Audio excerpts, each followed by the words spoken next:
Welcome to Let's Hear It. Let's Hear It is a podcast for and about the field of foundation and nonprofit communications, produced by its two co-hosts, Eric Brown and Kirk Brown. No relation. Well said, Eric. And I'm Kirk. And I'm Eric. The podcast is sponsored by the College Futures Foundation, which envisions a California where post-secondary education advances equity and unlocks upward mobility now and for generations to come. To learn more, visit collegefutures.org. You can find Let's Hear It on any podcast subscription platform. You can find us online at letshearitcast.com. You can find us on LinkedIn and, yes, even on Instagram. And if you like the show, please rate us on Apple Podcasts so that more people can find us. So let's get on to the show. And we're back. Welcome in. It's another edition. You found us. Let's hear it. We're glad to have you. Mr. Brown, glad to see you here today. We've got a good one for everybody. Come on in, people. No, don't stand out there. Come in. Welcome in. Gather. Welcome. Okay, Kirk, every so often something happens, and I just have to tell you that prepare yourself for a revelation. You were right. Yes. Thank you. You owe me an apology. We need this podcast. I apologize. This needs to happen. I'm very sorry. Robert Pérez is here today.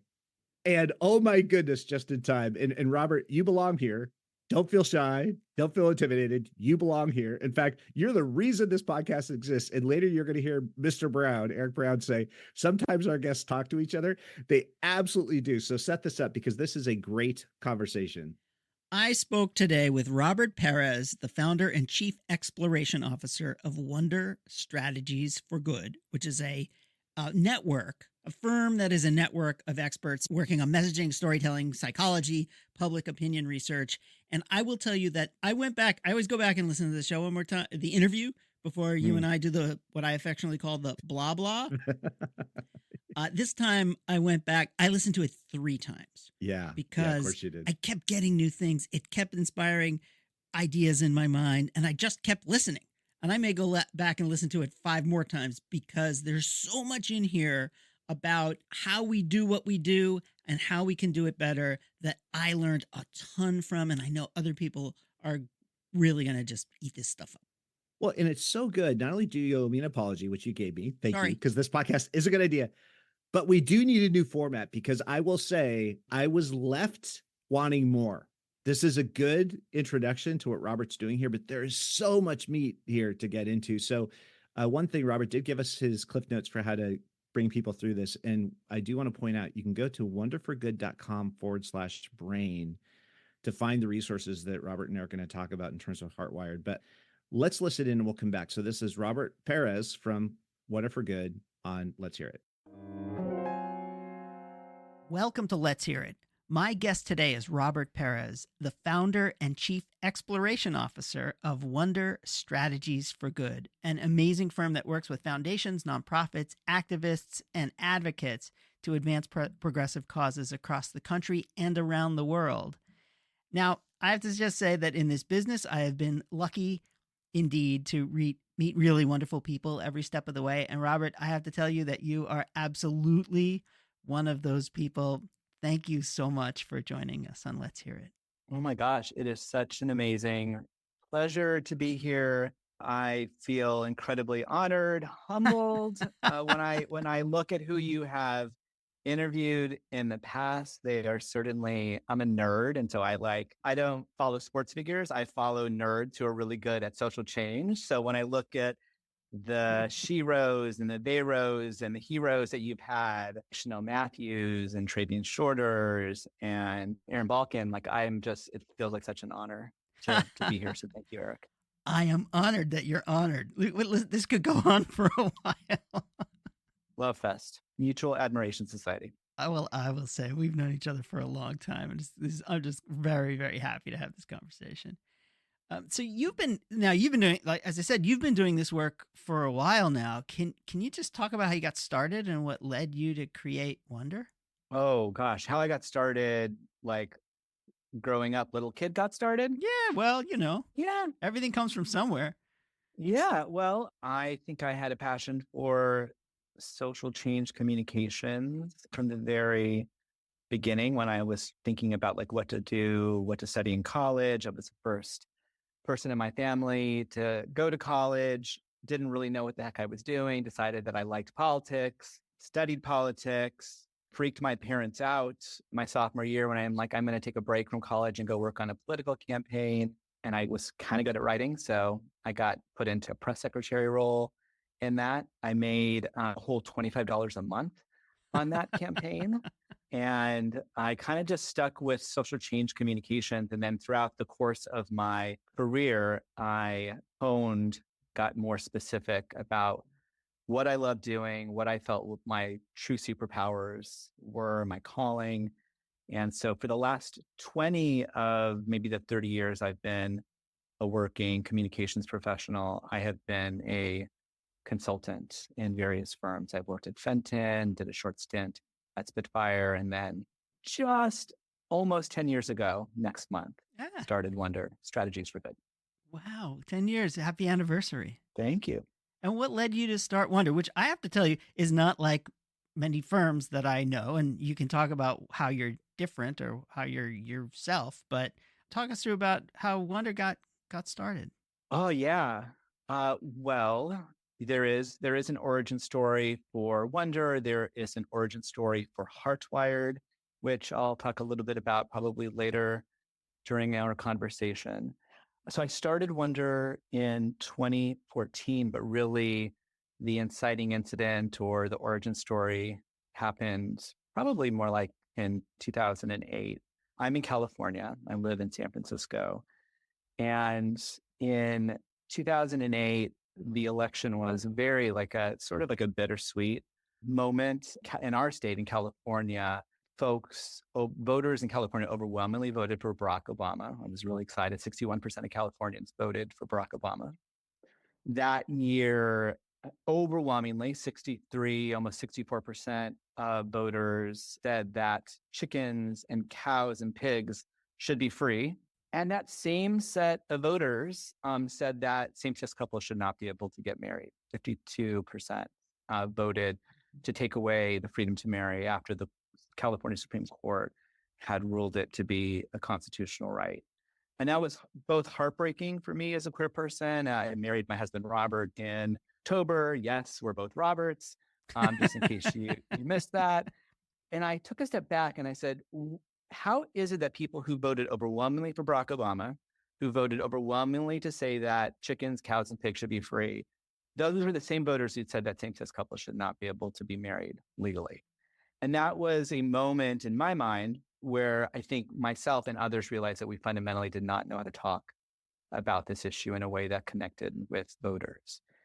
And I wanted to do something about it, like many people, like allies, and especially like many queer people did, to change that.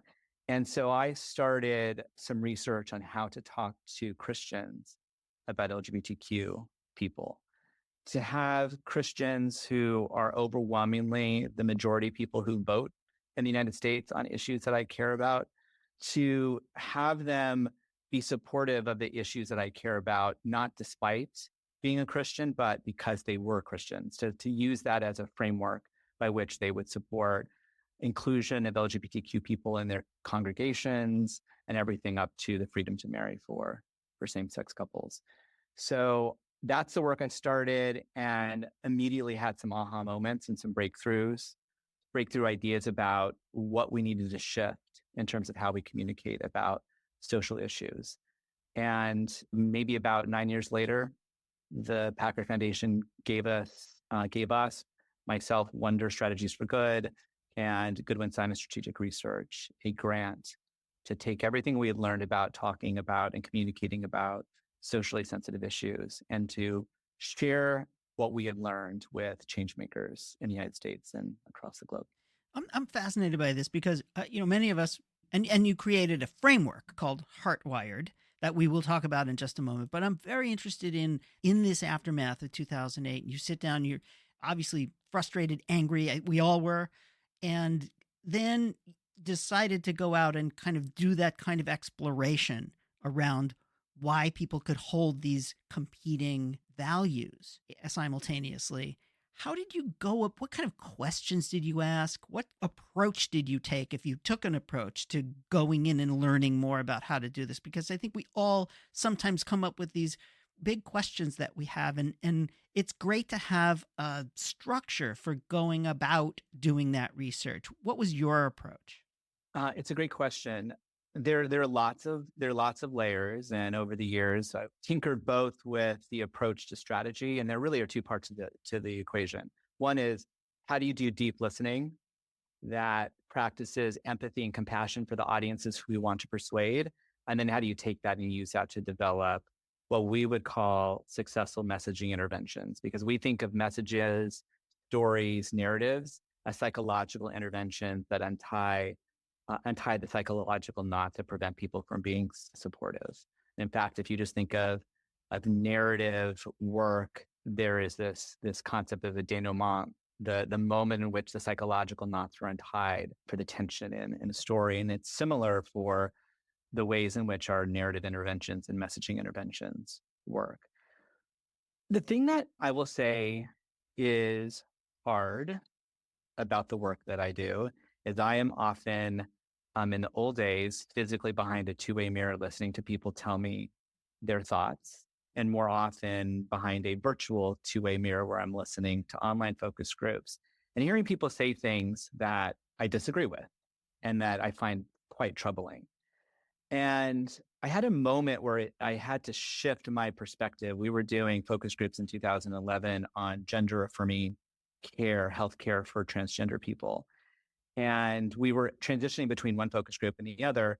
And we had just heard a lot of, honestly, transphobic stuff from the people who were in these focus groups in Las Vegas. And I said that. That's how I was feeling. I had a human moment. I said, wow, listen to all the transphobia we just experienced. And I've had to learn to hold the tension of opposites, what Jung would call the tension of the opposites, which is that could be true.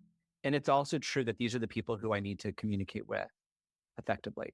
And a lovely psychologist named Dr. Phyllis Watts, who was in the room with me, who has a lovely, soothing therapist voice, reached over and she touched my arm and she said, now, remember, you can't message effectively to audiences who you turn into a caricature. Mm-hmm. You have to be able to see something in them that is good, that is wholesome.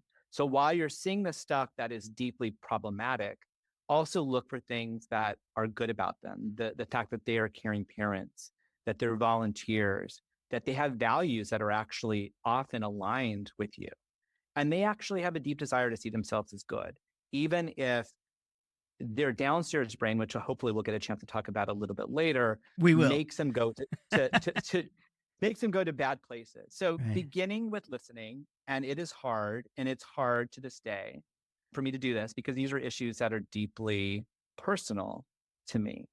But I also have this think of myself having sat in hundreds, I don't know if I'm getting close to thousands of hours of focus groups.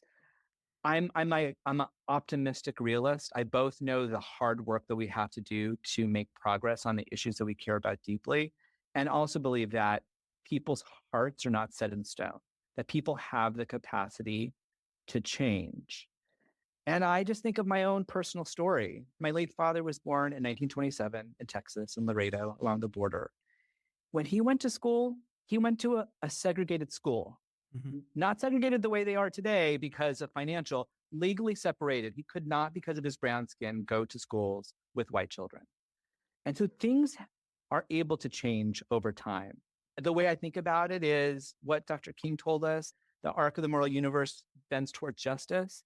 And I believe that Dr. King believed this, that we play a role in bending the arc toward justice by figuring out how to communicate and move people along a spectrum toward greater support for the issues that we care about.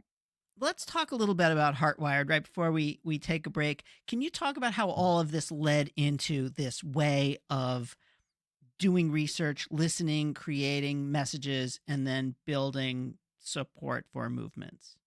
Yeah, well, one thing that when you get to work on a lot of different issues, and so the work that we've done has helped to allow LGBTQ people to be ordained in the Presbyterian Church and many other mainline Christian denominations, has not only allowed LGBTQ advocates to win for the first time at the ballot box on the Freedom to Marry in 2012, but those 4 victories in 2012 that came from evidence-based messaging recommendations led the Supreme Court to say, okay, we've hit a tipping point and we feel comfortable ruling in these 2 Supreme Court rulings that ultimately allowed LGBTQ couples to get married across the country.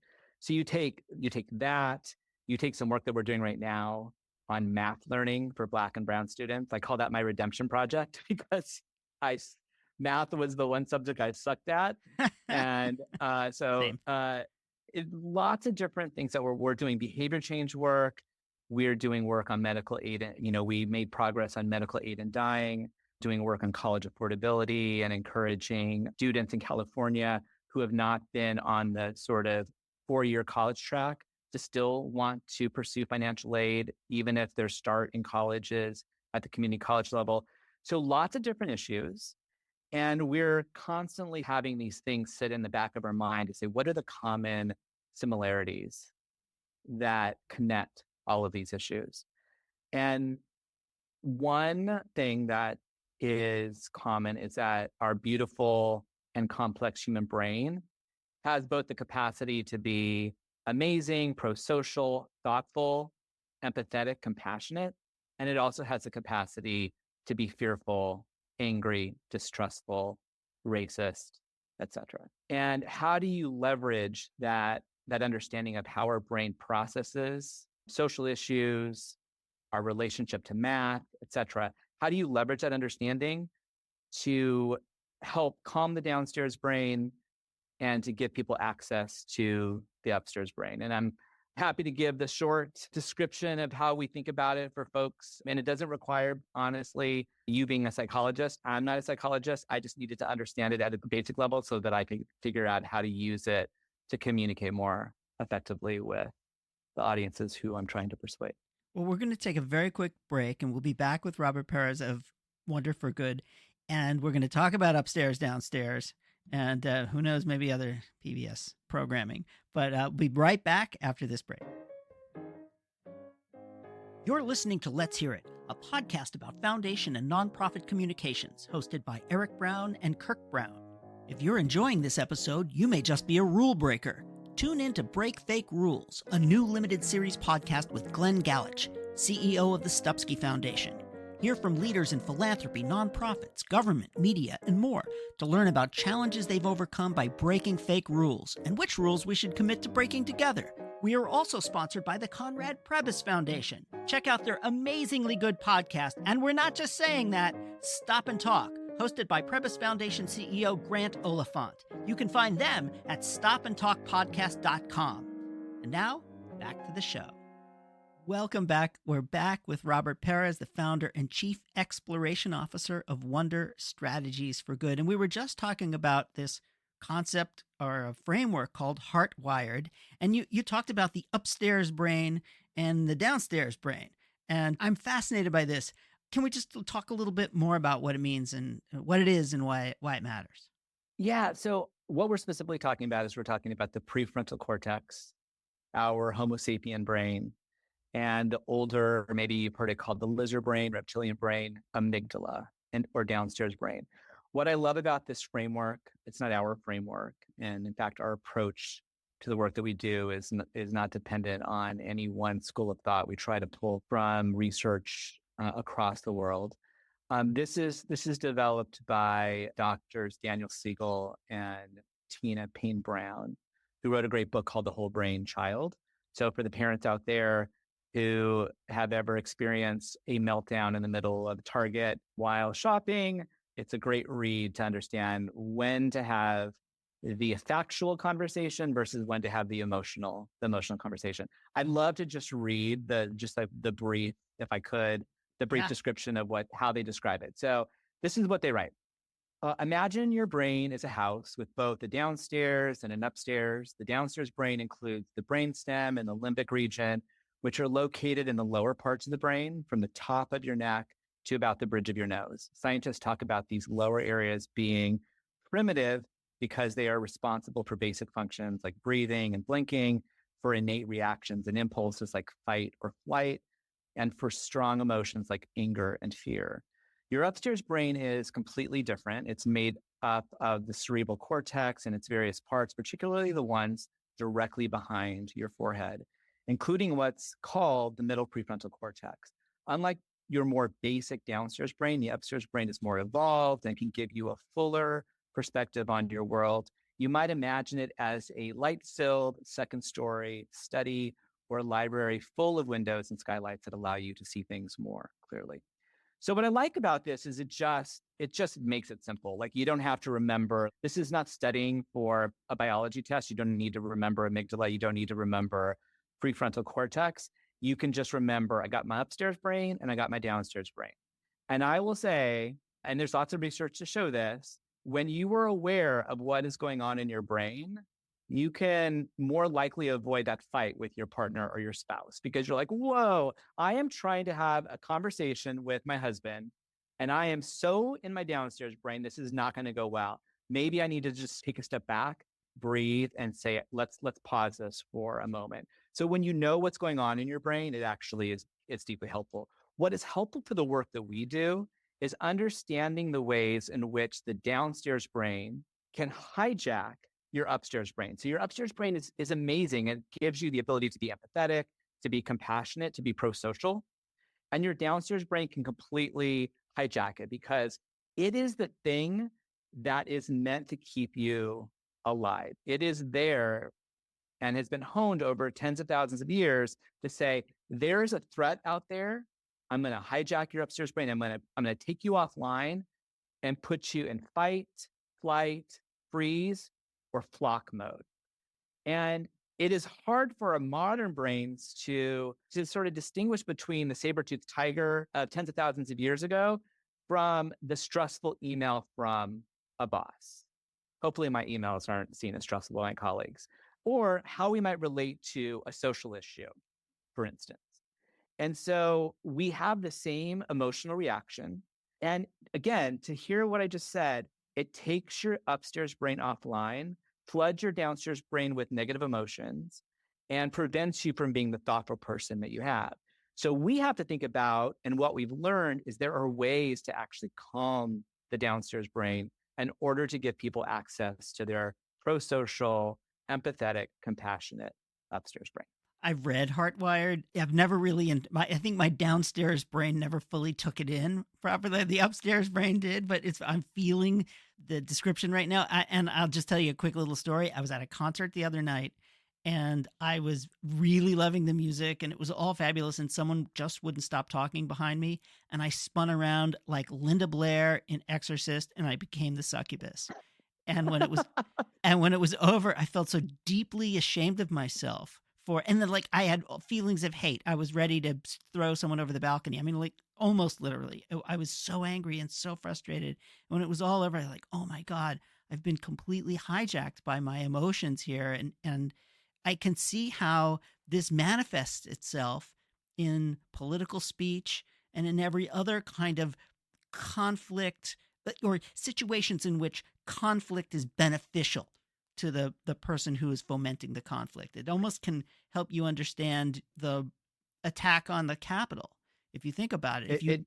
It definitely explains the attack on the Capitol. And the challenging part for us who want to make progress on social issues and have a progressive view of the world is often the case that our opponents, when we have opponents, just need to trigger the downstairs brain. They just need to get people into fight, flight, freeze, or flock mode. Some people have heard variations of those 4 Fs. I love the addition of flock because that explains what actually happened in the insurrection on the Capitol. And the good news is we've learned actually how to help people manage what's going on in their downstairs brain and to give them access to their upstairs brain. But what we have to do is much more complex. What our opponents need to do is just to freak people out, get them angry, get them riled up. We need to calm the downstairs brain and then activate the upstairs brain where empathy and compassion and altruism reside. All right, let's go there. How do you calm the downstairs brain?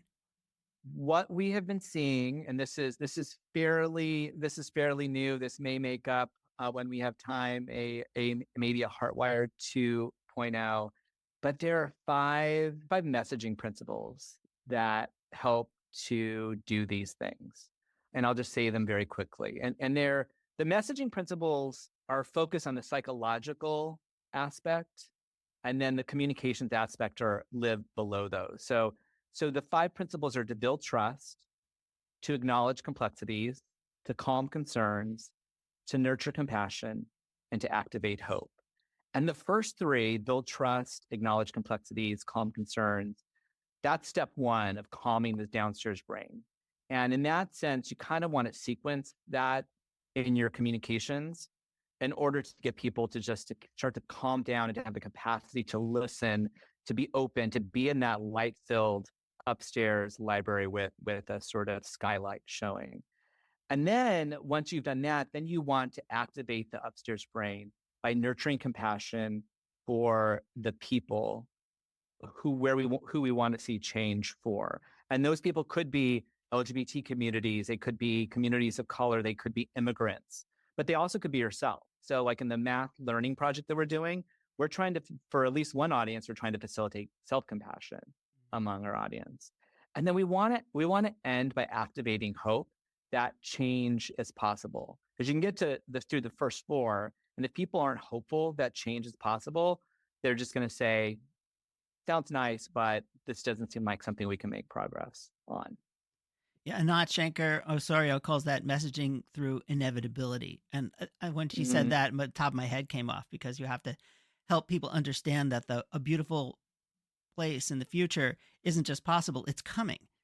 And our guests have a tendency to talk to each other through these conversations. And so Trabian Shorters talks about rewiring the brain by engaging in that empathy and helping people understand the humanity of the people that we're talking about, and that it actually rewires the chemistry, or the wiring changes. And then now you're seeing things from that perspective. And I honestly think that marriage equality has done that, because we went from, in a very short period of time, the progressive state of California voting against it, to people running ballots in lots of very red and purple places, because they know that we've managed to connect with people's humanity in a way that becomes politically viable, which seems kind of amazing. And I'm just wondering, for you, in some of the issues that you're working on, where else do you see this rewiring, this taking advantage of a Heartwired approach, making real inroads? Because I do feel optimistic about the future, and I'm optimistic about how your work and the work of people like you are helping to bring that about. So can you talk about some of the issue areas that are really producing that kind of politics or messaging of inevitability?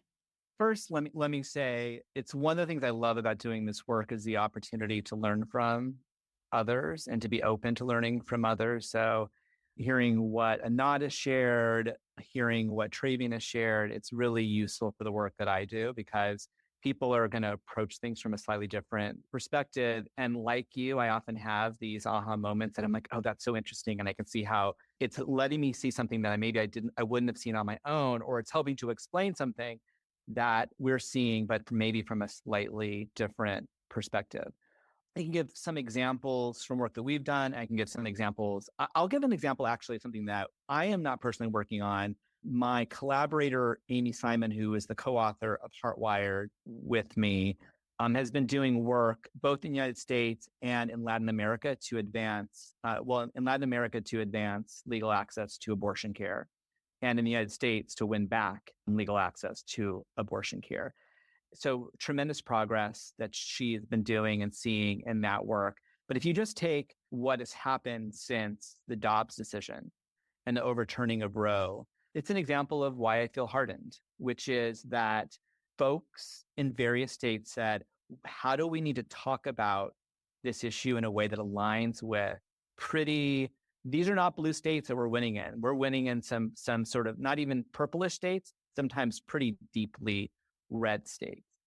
A thing that is a common denominator and core to our approach is that our approach is focused on equipping audiences to arrive at support for the solution.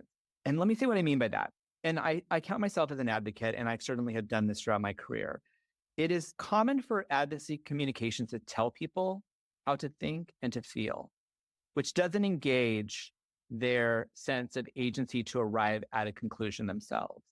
And I love the way that Dr. Phyllis Watts, who I've mentioned before, talks about it. She says, one of the things I know is that when a person genuinely changes, it is from the inside out. In politics, that means real lasting change happens when communications give voters an opportunity to use their own identity, their own way of thinking, and their own values to sort through an issue and arrive at a thoughtful conclusion. So all of the 5 principles that I have just named, the building trust, the acknowledging complexities, the calming concerns, the nurturing compassion, the activating hope, this is a psychologically aligned approach to communications that allows people to arrive at the conclusion based on their own values, based on how they are hardwired, not because I'm telling them this is how you should think, feel, and act.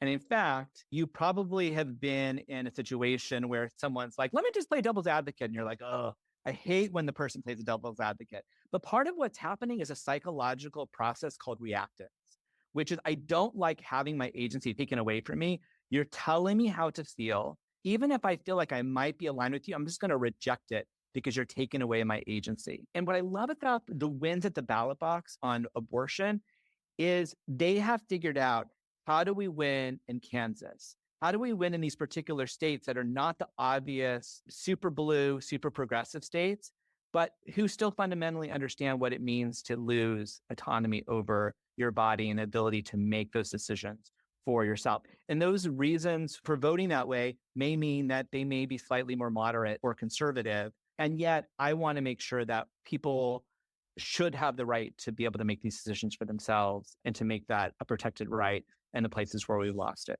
So that's one example. We've done a work on COVID, which was extremely illuminating. Talk about a stressful project because we were doing it when we were all locked down. We were making lots of mistakes, which is part of the process. And I like to show up in a way where I don't feel like I know all the answers. Lots of times the things I put in front of people bomb. And an example of that is we thought, oh, let's scare the bejesus out of people to get them to get vaccinated. That did not go well. Because if you can think back to what was going on in 2020, we were all in our downstairs brain. We were already there. We were physically isolated from people. We were scared about getting this thing, many of us. And to scare people more was making people really crusty with us. They were really reacting negatively to it. So we had to completely change the approach to how we communicated and to listen and understand what would motivate people to want to get vaccinated, as an example. And I have some examples of stuff that we tested that worked really well for that as well. I really, really love having these kinds of conversations because I learn so much every day. And from folks like you, especially Robert, this work is fascinating. And I just encourage folks to go to the website, to go to Wonder for Good's website, to download the research and the resource that you have, learn more about it. I'm looking forward to what happens next with you. And I just deeply appreciate the work you do. And thank you so much, Robert, for coming on. Thank you, Eric. It's been a pleasure, genuinely. Robert Pérez, founder, chief exploration officer of Wonder Strategies for Good. Thanks again. And we're back. Eric, oh my gosh. I know, right? So good. Can we start, by the way, with Robert naming his firm Wonder for Good, which, by the way, is so good, and then giving himself the title Chief Exploration Officer. This is the highest of the high. This is the best of the best. Just in those two beats, you know that this person's coming from a very deeply thoughtful place when you just see those two things. At Brown Bridge Strategies, my firm, I am the Chief Lost in the Woods Officer. Yeah, there you go.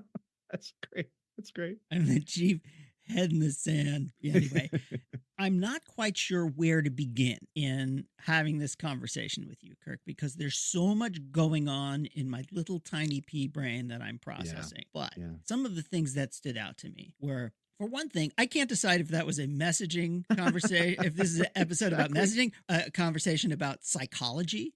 Right. And the fact is that we have a tendency to, when we're communicating, to forget the psychology, Yeah. which is a problem because we have to understand the mindset that the people that we're trying to communicate with that they're in. And he said something that was amazing. He was quoting a colleague of his saying that you cannot effectively message to somebody if you are turning them into a caricature. Yep. That's right. And Yeah. that's so important. Just think about, we'll go back. Remember when Hillary Clinton talked about the basket of deplorables? That wasn't the best messaging in the world. Right. And it was alienating. Right. And it's like, oh, here's somebody who doesn't understand or doesn't care or thinks that they're better than me. And I think that's so much of our messaging because we're trying to persuade people. If we need to persuade them, then they're not there yet. And so we're always talking to somebody who isn't there yet. And if we think you're not there yet because you're stupid, because you don't understand, because it's so complicated, and let me explain it to you, like you're losing folks. So I think that was the first thing that just jumped out at me. And I smacked myself on the side of the head, like, that is so good. And then we can talk about the whole thing. But I don't know. What'd you think, Kirk? Well, don't think for a second either that this is just an academic exercise, even though Robert roots all of his work in such careful research and the team he's assembled is some of the best in terms of thinking this through. Robert is working on and winning some of the most contentious, some of the most difficult policy fights around equity, social issues, however you want to characterize it, that you can imagine. And, I love his origin story for his firm. He's like, it's 2008, and I watched voters in California support Barack Obama, the first Black president in history, agree that chickens and cows should be free, and yet in the same election cycle defeat same-sex marriage. And that's the origin story that Robert tells for like how he wanted to get started. And I think, Eric, in the heart of what you're talking about, that sort of interesting thing, what is this? This is messaging, is this campaigning, is this psychology, is it research? This nugget he pulls out where he says, we want people to support our issues, not despite, but because of their identity. And he comes out of that election and says, I want to start learning how to talk to Christians about LGBTQ plus issues, because in the core of their identity, we can find a thread to pull forward where they're going to come forward and support these issues. And it made me think, Eric, we have this whole us and them thing, right, in our field. And I wonder, have we them before they, them, us? Like, do we have too much us and them in our field, and actually is too much of the us and them, us saying everybody else is them? I kind of feel like that's part of what I'm hearing in this conversation with Robert. Well, another thing that absolutely came forward for me is this notion that we are attempting to so we're on these two different levels. You've got the upstairs brain and the downstairs brain. And it's kind of, to really generalize, I feel that the left has spent a whole bunch of time in the upstairs trying to explain and talk about facts and figures and research and data and the other stuff. And the right, again, I'm really, really generalizing here, is in the downstairs brain. They're engaging on fight or flight and those kinds of emotional experiences. And, the downstairs brain wins every time. Yeah. And you have to connect from an emotional level. And you have to help people understand that we are in this together, or we have these things in common, that kind of thing, before you ever get into this kind of intellectual stuff. And we often, I see this happen, I see it in my own house. I see it in all sorts of things. We often respond to a downstairs or to an emotional thing with some kind of academic response. And that disconnect fails. It fails every single time. And I think that's another part of this work that is so interesting to me. And then Robert has kind of a taxonomy, if you want to call it that, or an order of things about how do you quiet the downstairs brain and then activate the upstairs brain, which makes total sense. And I get it. And I have printed it out and I'm going to carry it around with me. I will put it in my wallet because I still carry a wallet, unlike the millennials who maybe don't. And I just think that this is something that is so important to us, and it ought to be honestly at the base of any kind of message work that anybody does anywhere ever. How about that? Well, yeah. And you could argue that this big swap of the upstairs and downstairs brains and how the different perspectives have kind of traded in those messages, you might make the case that actually there's been a swap here, that actually the progressive community that got us things like Social Security and more inclusive societies initially a 40-hour work week, supported unions. They were actually really working in that downstairs brain messaging really effectively because they were talking about these basic core tenets, things we were scared to lose. In the opposition at those times, maybe we're saying more highfalutin, complicated things about whatever, blah, blah, blah. And I think that's been one of the big shifts in politics, maybe over the course of the last 100 years, is that this trajectory, sort of whose community more downstairs versus upstairs, has evolved. And you could kind of see why the progressive community would do that, because as the progressive community has gotten more sophisticated around inclusion and trying to be more mindful and thoughtful, well, that gets a little lofty. And even on issues like climate change, even though you're seeing the impact of, say, severe weather and stuff, but you're still kind of trying to help people understand something that's everywhere yet doesn't exist. And so what are you doing? Well, you're gonna lean into science. You're gonna try to be super thoughtful, or and so there is this really interesting dynamic where you're right. You can look at the opposition messaging, and it's so effective at just triggering the most basic core responses. And I thought, man, the reflection that you guys had around the January 6th insurrection and just looking at that in the context of fight, flight, freeze, or flock, which let's say that out loud a few times.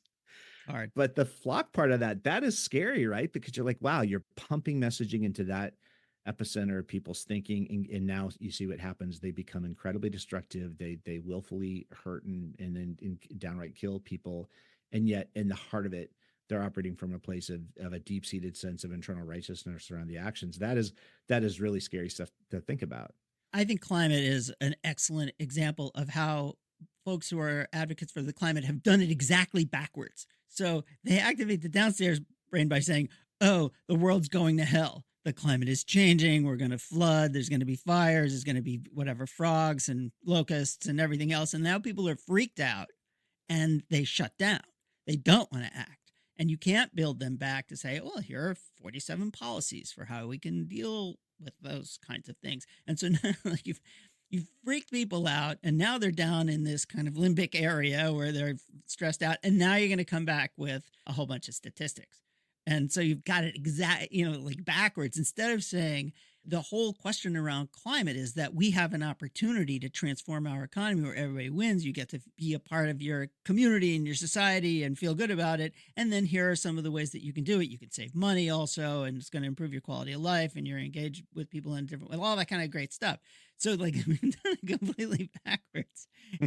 Like get people to shut down and then throw a bunch of numbers at them. Like have a nice day.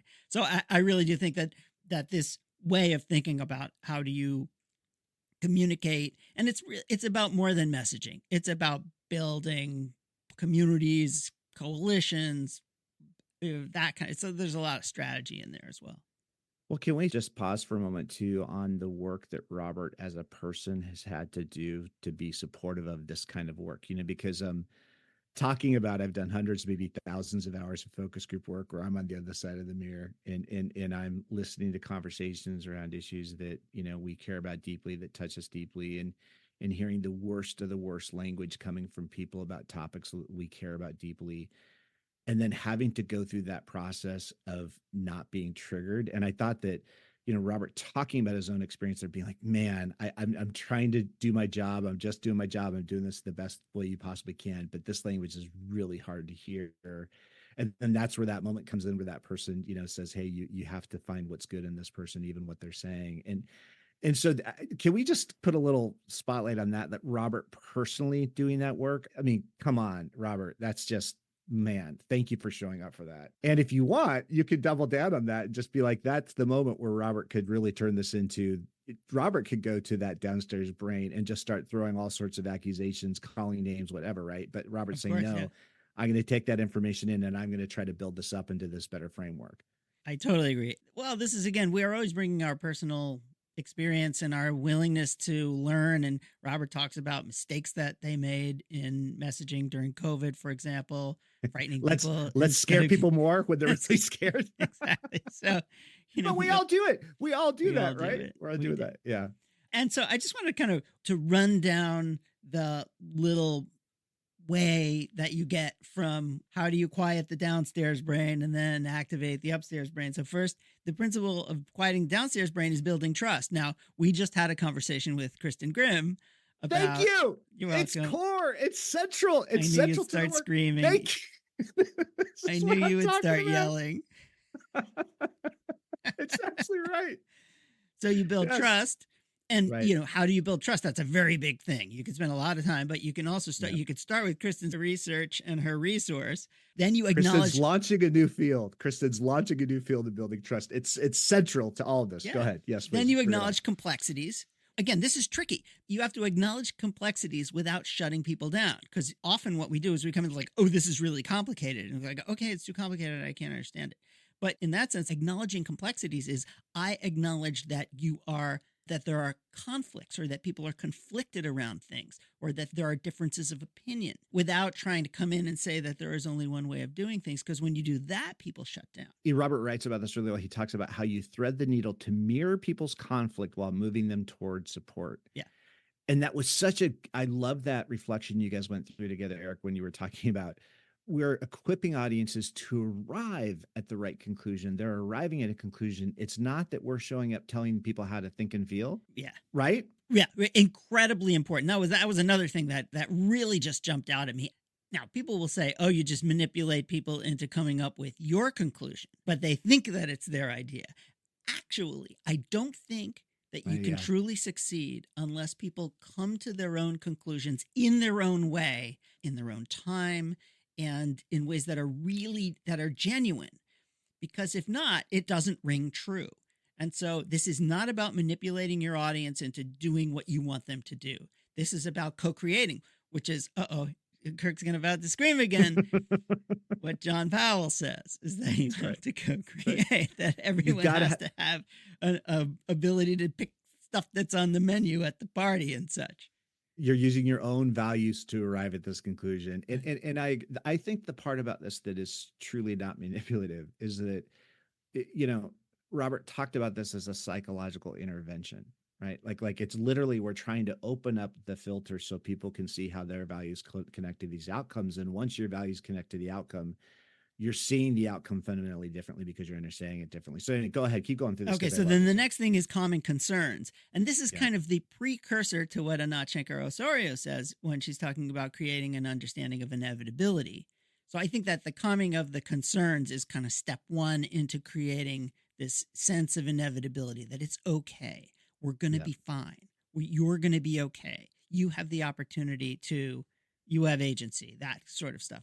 I believe that that's at the middle of that. Now you're ready. People are ready to have an upstairs brain conversation. You're ready to talk about maybe policies. You're ready to nurture the compassion as opposed to just deflect or push back or whatever. So you're having a nurturing conversation. People are ready to accept and engage on a deeper level. And so that first part of the upstairs brain is nurturing compassion. And then the second one is activating hope. And now we're into full-blown Anat territory. And then what happens is then we slide over into some Trabian shorters where we are rewiring the brain, where now you have a kind of an innate understanding of the experience, or you're now going around all of these, I don't know what you would call it, our very brainy part of our brain. Like we are now accepting what that future looks like. We're internalizing it. And our brain is actually rewiring it as we do that. So now you're off to the races. Now you can talk about marriage equality in ways that people understand across political parties, for example, and so on. So I don't know. There's a lot. This, like I said, I had to listen to it 3 times just to kind of get my head on straight. And it's obviously still processing. I wanted to point out one more thing that Robert mentioned. He was talking about working with the Gates Foundation to do strategies to improve math learning, especially around Black and brown people. And I just want to let you know that they also just launched a new resource for that called mathnarrative.org.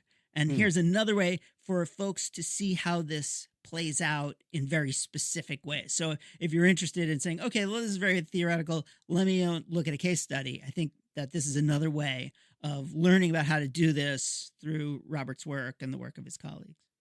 Well, and I love that you pointed out, because I was going to say this, if you think about these principles, building trust, acknowledging complexities, calming concerns as the first building blocks for how you communicate effectively, don't think that this is an academic exercise. I mean, Robert is demonstrating how this works in the context of very contested political campaigns where this is driving social media strategy, messaging, paid messaging, short form, long form content. So this process of building trust, acknowledging complexities, calming concerns, the art and the science of this is learning how to deliver that quickly and effectively so people can understand it at this pace at which we know they need to accept it. And then the activating the upstairs brain part to embrace the parts we care about. Similarly, that nurturing compassion, that are activating hope. You're doing this, you're learning these lessons in a real campaign setting. And I do love this acknowledgement. Robert said, our opposition only needs to do the first part, right? They just have to do. And so we actually have to quiet that downstairs brain and then activate that upstairs brain. So it's a two-step dance for us. And all the time, really on our side, nurturing actual alignment and concern and compassion for these people that we're trying to reach around these topics, and to not be coming to them saying, hey, I'm going to tell you what to think and feel. That's the work for our field as a whole. And Robert, your team, my goodness, giving a tool and a resource like this, it's just awesome. It's awesome.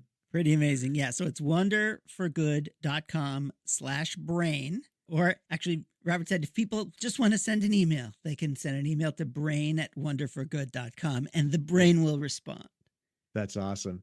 So can we say thank you to Robert? Thank you to Wonder for Good. Can we please have him back? I think there's a part 2 that we have to have. I'd love to have Robert and some of the campaign folks that he's worked with just do like a little workshop in terms of how this works. Because this is it, right? This is how you win. This is the heart of how we win. Ooh, maybe we'll get invited to ComNet and we'll do a thing on the stage. Oh wow, know. that could happen. Nice. It'd be crazy. If people start sending, ComNet that request. Let's make these things. We'll go out to Kansas City and we'll have a Knot and Travia and Robert and John on the stage. That'd be kind of an amazing conversation. You know what? You owe me an apology. This is good idea. I'm glad we're doing this. We do not owe an apology to Robert, though. This is incredible work, Robert. Oh, thank you, Robert. Thank you for coming on. Let's hear it. So that was Robert Pérez from Wonder for Good on Let's Hear It. And thank you. We'll see you next time. Okay, everybody, that's it for this episode. Please let us know if you have any thoughts about what you heard today or people we should have on this show, and that definitely includes yourself. And we'd like to thank our indefatigable producer, Harper Brown, John Ali, the tuneful and inspiring composer of our theme music, our sponsor, the Lumina Foundation. And please check out Lumina's terrific podcast, Today's Students, Tomorrow's Talent, and you can find that at luminafoundation.org. We certainly thank today's guest, and of course, all of you. And most importantly, thank you, Mr. Brown. Oh, no. Thank you, Mr. Brown. Okay, everybody. Till next time.